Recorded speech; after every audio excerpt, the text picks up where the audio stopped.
Thor Ragnarok. It was the hit Marvel film of 2017. It ran on a budget of $180 million US, making back $853 million worldwide. It has held a rating on IMDb around 8 out of 10 since its release, currently holding a 7.9. I have watched critics who I trust and love review this film and say that they enjoyed it. I have constantly heard my friends and internet goers rave about how fantastic it was as a film. I have never been able to understand any of this. I've genuinely tried asking people why they liked it so much so many times to no avail. This was the worst film that I have seen in years. Obviously, cinema is highly subjective, so when I say that it was absolute garbage, I speak in my opinion, obviously not fact. But after seeing everyone rave about Ragnarok, I just feel that I need to speak my piece. And of course, spoilers ahead if you have procrastinated watching this film, which I hope that you do not. So the film starts off with Thor hung from some hellscape in chains. He's doing narration that the film tries to cleverly disguise as dialogue, but it's kind of obnoxious right from the get-go. It reminds me of the trope of, "Record scratch, yep, that's me, you're probably wondering how I got here." Thor is speaking to his jailer, Surtur, who is honestly pretty glossed over despite the essential deus ex machina he ends up being. Surtur says that Ragnarok is coming. If you're familiar with Nordic mythology, you know that Ragnarok is an event, essentially the apocalypse of Asgard. Surtur will be at the helm of it. Thor tries to squeeze in some hysterical comedy. He's in chains hanging from a ceiling and the chains have him slowly spinning around, so while Surtur monologues, Thor interrupts him when he's facing the other way and does that classic Marvel fucking humor that every film tries to have these days. Ever since Guardians of the Galaxy, most films, particularly in but not limited to the MCU, try to have this annoying sense of humor that's either straight up obnoxious or it's just characters being awkward and undramatic or casual in scenes that would otherwise be formal or dramatic. Some films can make this work. Coincidentally, it's really only Guardians of the Galaxy and its sequel. Spider-Man Homecoming also comes to mind a bit. It did have a few good laughs. Thor Ragnarok tries so fucking hard to make it work, and it just doesn't. Thor escapes, he delivers a dramatic line, and holds out his arm for Mjolnir, the hammer, to come to him. But it's super funny, and the hammer takes longer than he thought to arrive, thus subverting your expectations humorously. It fucking slays me, it's hysterical. Thor has a fight scene with an army of expendable monsters or whatever, who cares, and then he flies back to Asgard, summoned by Karl Urban, who has taken on the role of Heimdall, Idris Elba's character from the previous films. Urban's character, Scourge, which is totally a name for a good guy, is supremely underdeveloped, as the majority of the newly introduced characters in this film are. Thor goes to the Palace of Asgard when he comes across a play performing the events of the previous film, where Thor cradles Loki's dying body. The Asgardian playing Loki is played by Matt Damon, which is a really odd cameo, but not odder than the Asgardian playing Odin, Sam fucking Neill. I shit you not, the hero of Jurassic Park, my favorite film of all time, appears in Thor Ragnarok for a total of 30 seconds and then disappears. You got Jeff Goldblum and Sam Neill in a film for the first time since 1993, and you didn't fucking do anything about that? Anyway, the real Odin watches the play, he's just lounging and doing nothing. No one cares that Thor's returned. Thor throws his hammer into the distance and holds his hand behind Odin's head in preparation for it to come back and squash his skull. Odin steps out of the way and reveals that he's actually Loki. Nobody freaks out, nobody cares. Thor just tells Loki to tell him where Odin really is. The two go to a destroyed retirement home because Loki says he left Odin there, and they argue casually about the fact that Loki is still alive despite Thor having really thought that his fucking brother was dead, but they get past it immediately. A portal appears beneath Loki and he falls inside, and when the portal closes, it leaves a note with an address. It's the House of Magic or whatever. Thor meets Doctor Strange, and it's really just the end credit scene from the Sorcerer's film. It doesn't have any real impact on the story or anything. Strange just teleports Loki and Thor to Norway, where Odin is just standing on a cliff doing nothing. Frankly, Thor and Loki could have just gone to Norway to find Odin. Benedict Cumberbatch really didn't need to be in this film. After playing a stupid pronoun game, Odin very casually tells them that they have an older sister, who is also the fucking goddess of death, Hela. They try to plead with him to stop her together, but he just says, "No, I'm doing something else now, it's on you. Norway's pretty though, bye." Then he dies by turning into a stream of yellow sparks for some reason. Then Hela appears and crushes Mjolnir with her fist and then sends Thor off to some garbage planet.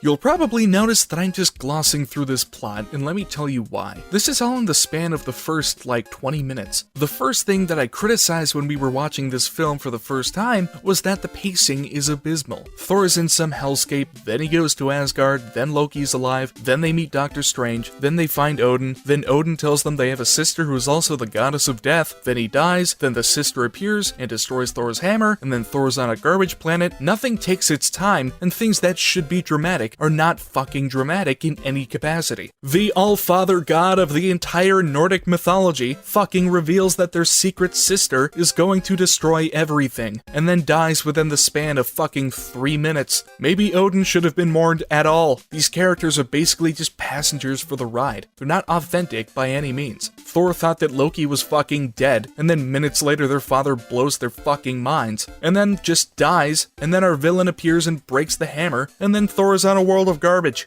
Hela shows up on Asgard and immediately kills the majority of Thor's friends because they're not actually characters, then recruits Scourge for no reason. She literally finds him mopping the Bifrost or whatever, but she spares him. Karl Urban also didn't need to be in this film. So Thor wakes up in a space landfill and gets raped by Tusken Raiders until an independent, strong female character appears and shows them who's boss. Not before swigging some brew and falling to the ground hilariously. Then she fucks up the Raiders, who should probably recognize her given that she's high up with Jeff Goldblum's character, but whatever, we need to demonstrate how badass she is. While Thor is being imprisoned, Hela tries to tell the Asgardians that they should kneel to her, and an Asian Asgardian with a strangely stereotypical voice says fuck you, and then she just massacres all of them. The scene isn't thrilling or anything, it just kind of goes on. Hela walks among their corpses and monologues about how evil and great she is, while Scourge looks sad, despite standing alongside her, watching all of his friends get murdered right in front of him and doing nothing. Back on Trash World, Thor is introduced to Jeff Goldblum's character, the Grand Master, who quirkily marvels at him. Frankly, he's the only part of this film that I like, and I'll concede that I might be biased, but still. Part of this scene is terribly edited and it's horrendous. Then Jeff Goldblum kills somebody right next to Thor because we need to know that he's not a good guy. Then we find out that Loki is hiding out on Trash World as well, and he has become friends with the Grand Master. Thor unwillingly enters the arena as a contender and bunks with all the other fighters, which is how we're introduced to Meek and Korg, characters from the Planet Hulk comic storyline, who are nothing at all like their comic book counterparts. Korg is actually played by the director Taika Waititi, and he's not shitty at acting or anything, but this is not Korg. This is some weird bastardization for the sake of comic relief. And it's not that I really give a shit about accuracy to the comics, I don't want to be that guy, and I do try not to be. It's a cinematic universe. But if you're going to change the character entirely, there should probably be a point to it that isn't exclusively, let's squeeze a few more jokes into this bitch. Hela enters the throne room where everyone is dead despite her just entering with Scourge, and then she breaks a mural because she doesn't see herself on it. We learn that Hela was Odin's secret weapon against the enemies of the realms, but she wanted more, so Odin imprisoned her. Also, Scourge is following her around exclusively for her to narrate everything, but not seem like she's just talking to the audience directly. She breaks into Odin's treasure room and shits on everything until she creates a passage underneath, leading to an army of skeletons and Fenrir, the wolf that eats the world. She resurrects them all with magic fire, and they don't have a shot of Fenrir coming back to life or anything, he's just alive again. Loki appears and then disappears, and Korg makes a pretty great joke. He's freaking gone. I'll give Waititi some credit. And then there's a stupid piece of humor that Thor tries doing, but Korg saves it again, so 2 good jokes. I spun it really, really fast. It gave me the ability to fly. You rode a hammer. No, I didn't ride the hammer.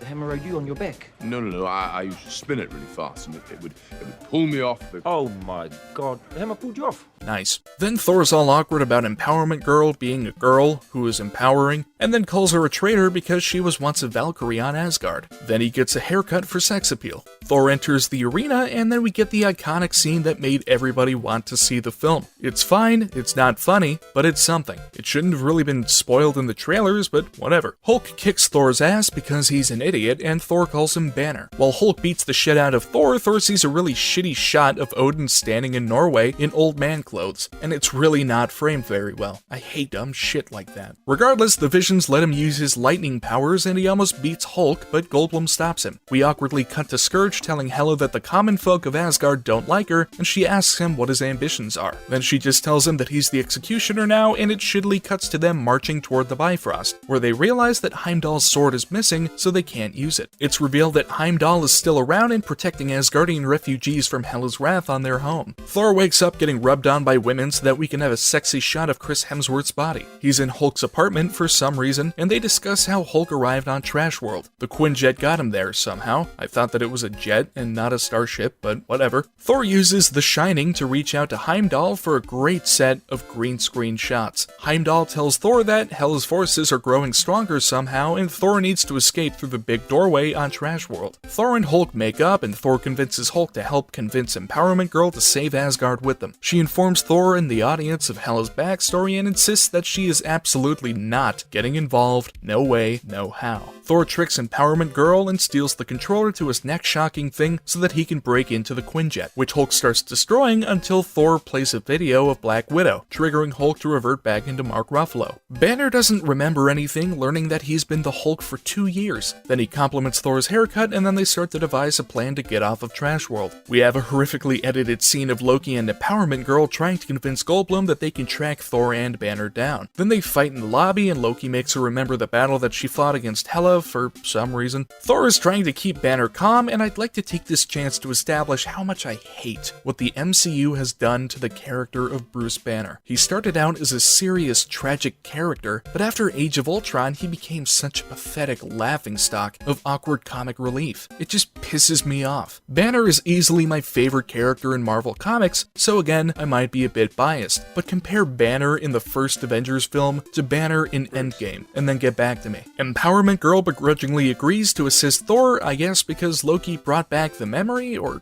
she just needed to take some time and reflect on his argument. Either way, it was terribly obvious and no one cares. So the Scooby Gang need to find a ship and start a revolution on Trash World with Korg. They kill everybody and then they escape. Also, they're keeping Banner's Hulk shit a secret from Valkyrie for some reason. I don't get it. Scourge addresses the Asgardians, which is weird because I thought that Heimdall was protecting them all, but whatever. And he very obviously isn't going to be a bad guy in the end. The scene does not bring anything to the table. The Revengers wake up in Goldblum's orgy ship, which is flying over Asgard immediately for some reason, and Thor sets off to stop Hela, who has apparently found the shitty sanctuary that Heimdall established for the refugee Asgardians. However, she and Scourge find it empty as Heimdall has incited an exodus of the refugees to depart from Asgard. Thor taunts Hela by hitting the ground of the throne a few times, luring her in. She tries swaying him by telling him how awful Odin was for becoming benevolent, and then they run at each other in an epic fighting fashion, and then it cuts away. Heimdall is ushering the refugees to the Bifrost, but Fenrir is blocking their path. They try to run back, but find themselves between Fenrir and Scourge with the undead behind him. Hela taunts Thor with the stupid "I expected more" bullshit, and then Scourge tries to take on Heimdall. Then Hela fucking cleanly slices Thor's eye out, which ends up meaning nothing considering he gets a new one in the next film. Empowerment Girl tries to shoot Fenrir, but it's futile, so Banner jumps down and then dies.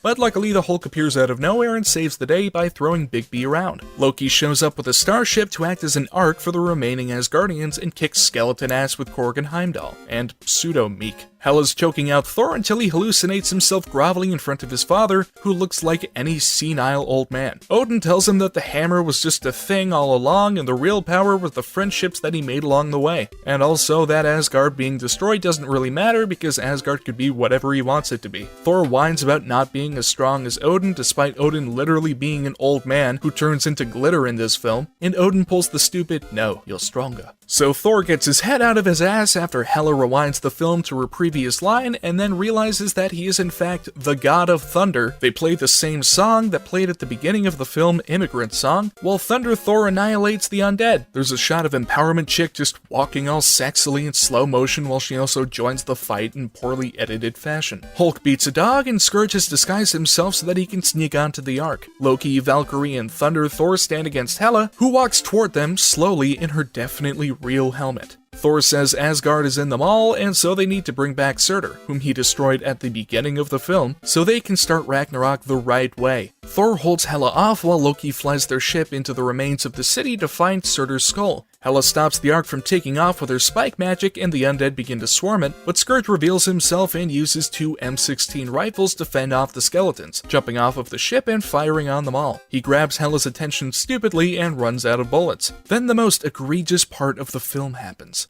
They cut to a shot of Hela throwing a knife or whatever at him, but instead of showing it entering him at all, they just cut to a horrific shot of him with the knife already inside, while he performs atrociously. He falls down and is ignored in a span of 4 seconds. How can anyone take this seriously? Loki brings back Surtur with magic fire, and Valkyrie has her ass kicked somehow, so Thor distracts Hela and she literally says, "You can't defeat me." Then Thor reveals that Surtur is back to fuck shit up. Hela just stands there in some stupid pose and says, "No," while Valkyrie tackles her and then slides in cliche superhero form. Hulk is able to jump exactly high enough to get them all on the Ark, while Hela uses spike magic on Surtur, but then he just kills her and then Asgard explodes. The Asgardians watch as their home is destroyed, and for the 3rd time in this fucking film, a character reminds us that Asgard is where Asgardians are and not an actual place. Loki made it onto the Ark somehow, despite him having been in the treasure room just before, but whatever, he's a god, I guess. So now Asgard is a starship, and Thor is the king, helped by Empowerment Chick, Loki, Korg, Meek, and Heimdall. Then Thor says that they're heading for Earth, and then we cut to credits. So that's it. I didn't want to give this film a second watch. It's kind of become a forbidden word in our family, given that we all hated it. I thought that this was important to take a look at, because I really do struggle with understanding why this film is so beloved. If any of this changed your mind, I'm glad.